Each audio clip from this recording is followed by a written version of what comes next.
প্রতিবেশীর দায়ের হামলায় গুরুতর আহত ভানুচন্দ্র আশঙ্কাজনক অবস্থায় হাসপাতালে ভর্তি। কাছাড় জেলার লক্ষ্মীপুর থানার অন্তর্গত চিরিপুল এলাকায় প্রতিবেশীর প্রাণঘাতী হামলায় গুরুতর আহত হয়ে মৃত্যুর সঙ্গে পাঞ্জা লড়ছেন ভানুচন্দ্র নামে এক ব্যক্তি। বর্তমানে তিনি শিলচর মেডিকেল কলেজ ও হাসপাতালে চিকিৎসাধীন রয়েছেন। জানা গেছে, মঙ্গলবার রাত আনুমানিক 10:30 নাগাদ চিরিপুল এলাকায় বাসিন্দা ভানুচন্দ্র ও তার প্রতিবেশী অমরজিৎ সিংহের মধ্যে এই মর্মান্তিক ঘটনা ঘটে।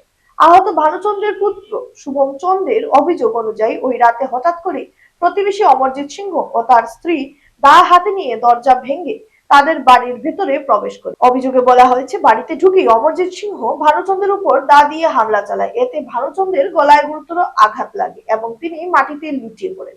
এ সময় তাকে বাঁচাতে এগিয়ে এলে ভানুচন্দ্রের স্ত্রী শম্পা চন্দ্র ও পুত্রবধূ মাম্পি চন্দ্রের উপরও হামলা চালানো হয়, তবে তারা দুজন সামান্য আহত হয়েছেন বলে জানা গেছে।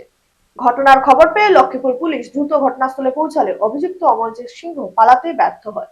পুলিশ তাকে আটক করে থানায় নিয়ে যায়।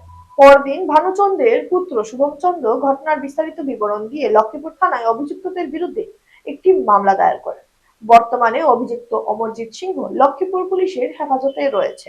অন্যদিকে ভানুচন্দ্রের শারীরিক অবস্থা আশঙ্কাজনক বলে হাসপাতালে সূত্রে জানা গেছে। তো রাত্রে 10:30টার সময় তারা আইয়া আমরা ঘর দিকে হামলা করিয়া পুরা বাবার গলা পুরা কাটিয়ে দিছে এদিকে। তো আমরা লাগাবাড়ি মানুষ জানি অমরজিৎ না আর তার বউ আছে দাদিয়া।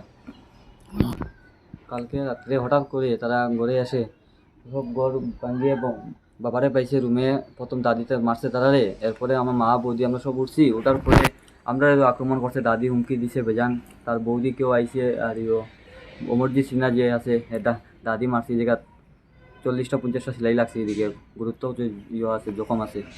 শিলচর মেডিকেল কলেজ অবস্থা বেজান খারাপ আছে। দিছি আমরা লক্ষ্মীপুর থানায় একটা লিখিত ইজেয়া দিছি। আমরা চাই আইনতভাবে তার মানে শাস্তি চাই আমরা।